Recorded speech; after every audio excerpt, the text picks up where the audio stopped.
What's the weirdest flex you have? TLDR, I did 2 days of army field exercises with busted balls. Yes, I'm dumb. So it's a long story. So no shit, there I was, 18 years old, first year ROTC cadet, and pumped full of super hoo-ha propaganda from being raised in the South. We went to FT Bragg for our semester FTX, field training exercise. For ROTC, it was 3 to 4 days in the field, doing land navigation, rucks, small unit tactics, etc. First thing on the second day, we do an obstacle course. And there's this rope swing, you see, where you have to stand on a log, jump and grab it as it's swung to you, and swing across and land on the other log. Too easy. I distinctly remember one cadet who was having a rough time. I don't know why they weren't able to do it, but the theory arose that the knot at the bottom was too low, so they couldn't get their feet on it. Bear in mind, this is like a naval rope. It is dummy thick. They spent some minutes getting the knot redone, and we got plenty of time because the group ahead of us was fighting the Weaver and losing. A kid makes it across, and we are good to go. My turn comes around. I jump, I get the rope, and I feel the knot give me a swift, square hit in the balls. I land on the other side, because I'm already headed that way, step off the log, and sit down in pain. Get told we have to go and do it again. Die inside. I then proceed to do it again, knowing to aim higher. Don't jump high enough. Get the reach under for the full testicular smashing. In pain, but full of my can't let the team down attitude, I carried on. After the O course, still in pain, so I head to the porta shitters. Lo and behold, someone's replaced my jewels with a plum! My immediate thought was, that is bad. My second thought was how everyone was going to take a shot at a cadet who had already fallen out and gone home. So I just didn't say anything. That afternoon was full of tactical exercises with paintballs, and when the adrenaline kicked in, I was fine. But after that, I was sucking wind. Then we have a nighttime 4-mile ruck. That sucked. Every step hurt. On the bright side, I couldn't feel the blisters I got on day 1 of land nav. On the not so bright side, every step reminded me that the flesh is spongy and bruised, and very well swollen. Still don't tell anyone. Wake up the next day, 6-mile ruck. That sucked even more, but I was in the home stretch. Get that done with and have to do a police call. My feet are shredded, shitty standard issue boots.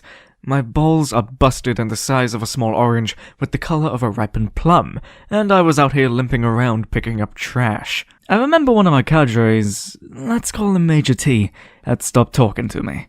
I mentioned that I was hurting, not like in the, oh, I'm in agony and I have X injuries, more like of a, yeah, I'm hurting a little, and he kinda reassured me that I'll get used to the rucking and stuff as I go through with the program. That was true, sure, but at the moment I was hurting for a much different reason. I got back to campus, took a shower, and got time to clean up and give it a full inspection. I low-key panicked, and so I did what most kids do. I called my dad and asked what the fuck I should do. He told me to go to a doctor. Duh! And told him to keep up to date. Had to get ultrasounds and felt very uncomfortable by way too many people. Supposedly all good though. I suspect there are some lingering effects such as lessened sensitivity now and such. Maybe it's a placebo effect, maybe it's real, but either way, all the light taps of crippling really don't bother me now. Well, apart from annoying me. I got out of PT for the rest of the semester, so that was nice. I had to waddle around everywhere until it finally started to heal. So, not nice. Owning a kind of rare car that nobody in their right mind would care about. Edit. Since some people want to know, I will write a little bit about it. It is going to be really disappointing, however. The car is a 1961 Rambler Classic Super. There used to be a lot of them, but these days, there seem to be very few. Rambler was the third best-selling American car in 1961, and the Classic was their best-selling model. It was right in the middle of their lineup between the cheaper American and the more expensive Ambassador. The Classic line was divided into 3. Deluxe, which was the cheapest one for some reason, Super, and Custom, the most expensive. The importer in my country sold about 138 cars in total in 1961. I don't know how many were sold, but the Classic was the most popular by far. Many of them were used as taxis, some were CEO and director cars, and I think some of them went into the NATO service. Rambler was the best American car brand here in the 1960s. American cars are very popular here, but at the shows, you rarely see independent brands. 99% of the cars are GM, Ford, Mopar, and the majority have been imported here in later times. As often as this happened, nobody cared much about preserving these old funny-looking boxes, and the majority were used up and scrapped. Now there's only just a handful of 1961 Ramblers left out there. I know of 3 registered cars, including our own. 1 unregistered parts car and 1 carcass that is rotting away out in the woods. I have asked the local club if anybody knows about more cars here in our country, but nobody has come up with anything yet. Our car is right in the middle of the 1961 lineup.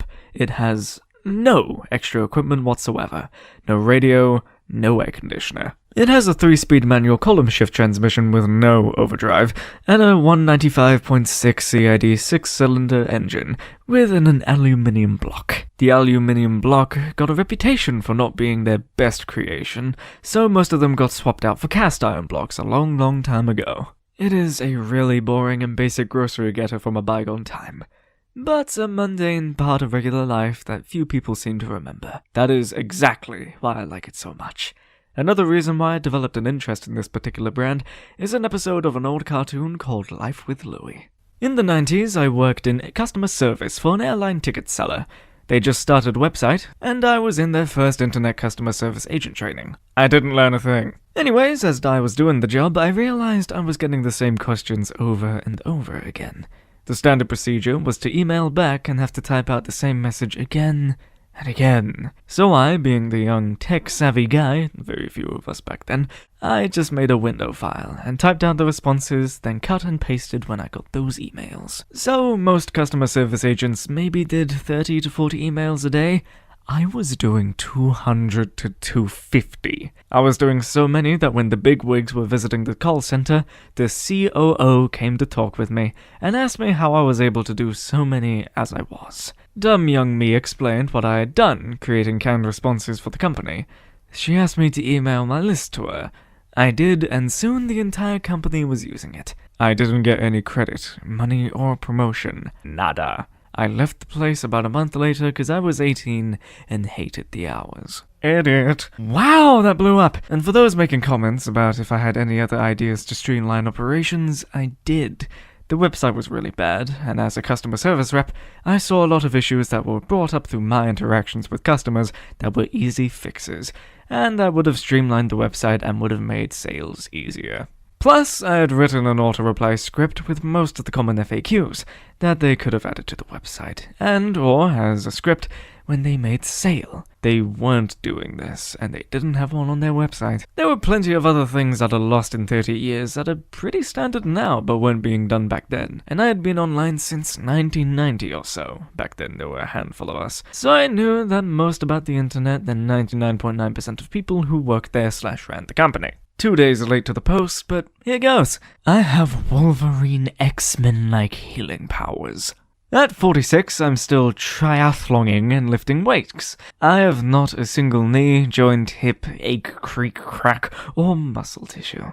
In February 2006, I was finishing my set of squats with 275 pounds for 6 reps, only 5'10"-ish, 170.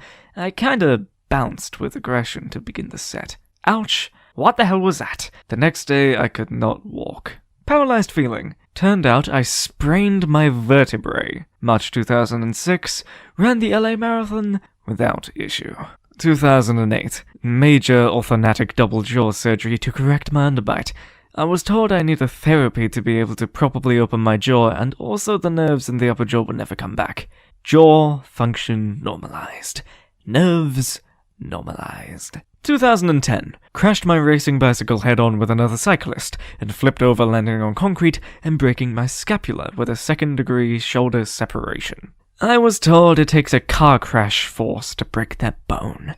Within 6 months, it's like it never happened, and resumed normal swim times and speeds. 2018, crashing bicycle again headfirst into pavement, yanking my neck and rolling over and crushing my hand in the process. Straight to the ER, head and neck severely impacted, but okay. Hand required surgical repair on the metacarpal bone with screws and a rod.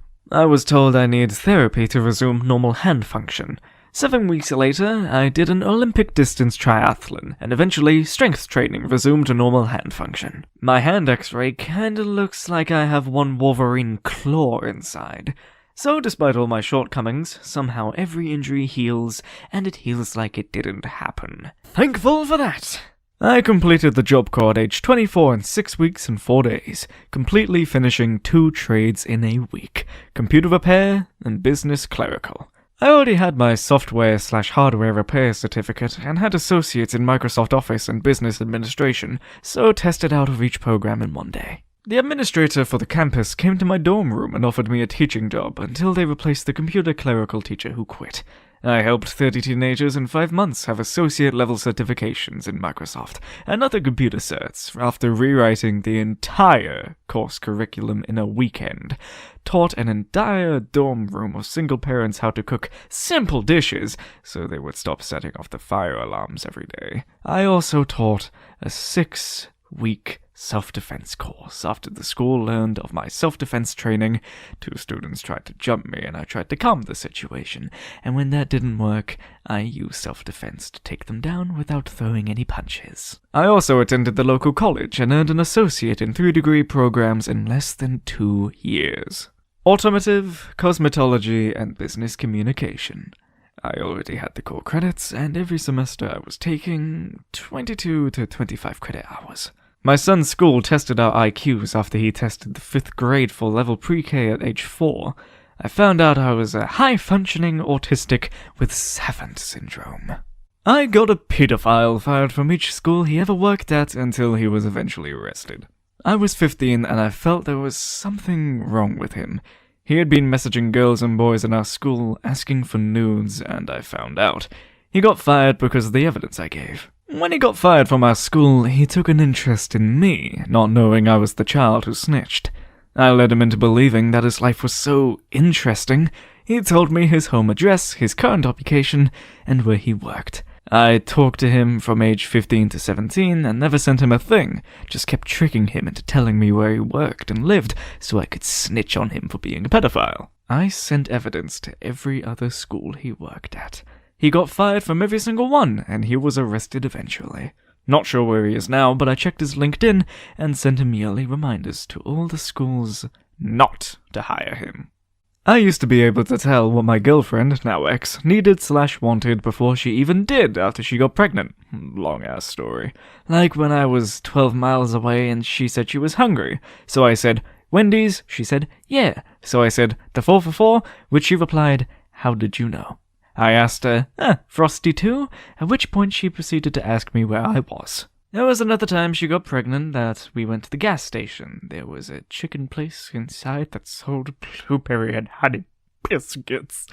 And we got 2 of both, and some tenders and some wedges, and she ate 1 tender and 3 wedges, and was going for a biscuit when I told her not to eat it. She replied, "But I want it!" I told her okay, and about 2 bites in, she said she was full, and glared at me like I was the one to blame. Needless to say, I was a psychic to her.